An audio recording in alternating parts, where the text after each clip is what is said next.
मुबारक हो। शास्त्र कहता है कि जीवन में अगर धन आ जाए और बहुत आप विद्वान हो जाएं, अच्छी पढ़ाई कर लें, समाज में अच्छी प्रतिष्ठा मिल जाए, तो हमेशा भगवान से ही कहना चाहिए कि नारायण हमको अभिमान ना हो।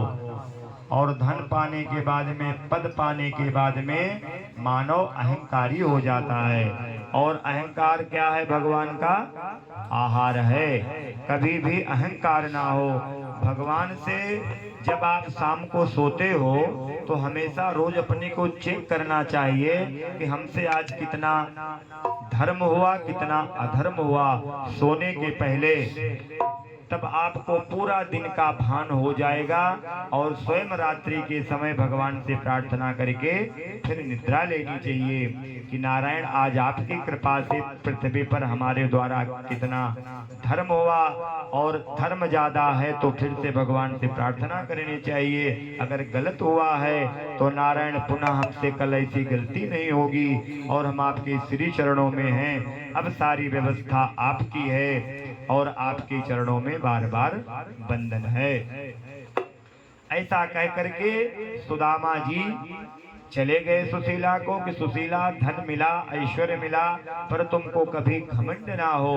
और फिर श्री कृष्ण जी बोले, परीक्षित जी, सुदामा सुखदेव जी परीक्षित जी से कहते हैं कि सिद्धि को प्राप्त कैसे की जाती है।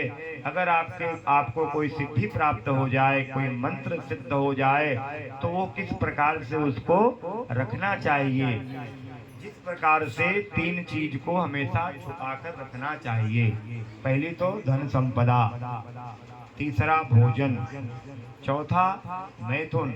ये तीन चीज हमेशा छुपाने की है। अगर आपको धन संपत्ति मिल गई है तो कोई दिखावा करने की जरूरत नहीं है, जो करो रियल में करो। और लक्ष्मी हमेशा, लक्ष्मी की शुद्धि उसी की दान से मानी गई है। अगर चिरकाल तक लक्ष्मी अपने पास रहे तो दान, धर्म, दर्शन इत्यादि हमेशा होता रहे। कोई मंत्र की सिद्धि मिल गई है तो उसको आप किसी असहाय गरीब के ऊपर कभी प्रयोग मत करो, नहीं तो उसका दुष्परिणाम अपने को भोगना पड़ेगा।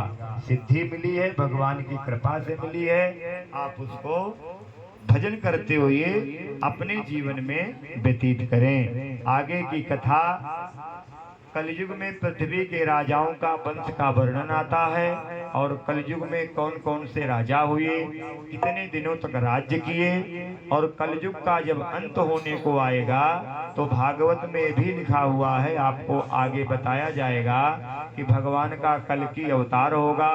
संभलपुर नामक ग्राम में भगवान जन्म लेंगे और घोड़े की सवारी करके, तलवार लेकर के दुष्टों का संहार करेंगे और धर्म की स्थापना करेंगे। तो राजा परीक्षित ने पूछा, हे यदुकुल शिरोमणि भगवान कृष्णचंद्र के बैकुंठ चले जाने पर इस पृथ्वी पर किसका वंश चला? जब भगवान अपनी लीलाओं का समावेश कर गए तो इस धरती पर किसका वंश चला? सुखदेव जी बोले, राजन, जैसे मैं पहले नवम स्कंद में कह चुका हूँ, बृहदरथ वंश के वर्णन कर चुका हूँ। इस वंश का अंतिम राजा पुरंजय होगा, उसका मंत्री शुनक होगा। अपने पुरंजय को मारकर अपने पुत्र प्रमोद को राजा बनाएगा और वो राजा 132 वर्ष तक राज करेंगे। इसके बाद में सालिकुल नाम के राजा होंगे, वो राजा 137 वर्ष तक राज करेंगे।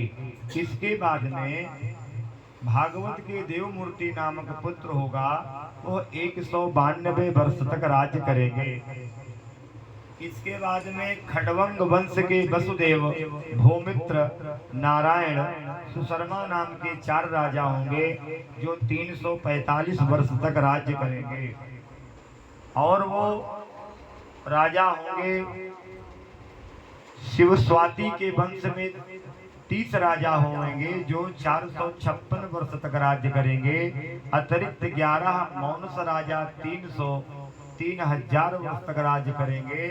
ऐसे ऐसे जब भगवान का लीला समाप्त होगी तो पृथ्वी का भार हरण करने के लिए, और जब पृथ्वी पर डाकू, चोर, चंडाल और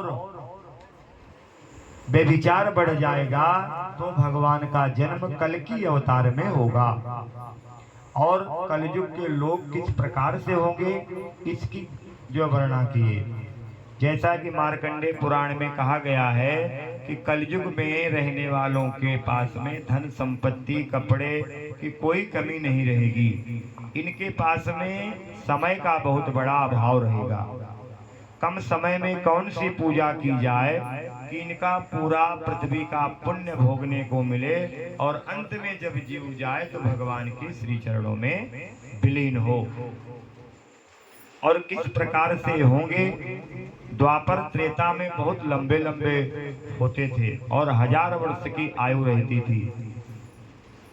कलयुग में छोटे छोटे कद के होने लगेंगे और उनकी आयु 100 वर्ष की होगी। अपनी जवानी को देखकर माता पिता को भूल जाएंगे। धर्म, पूजा पाठ, मंदिर इत्यादि झूठ मानेंगे।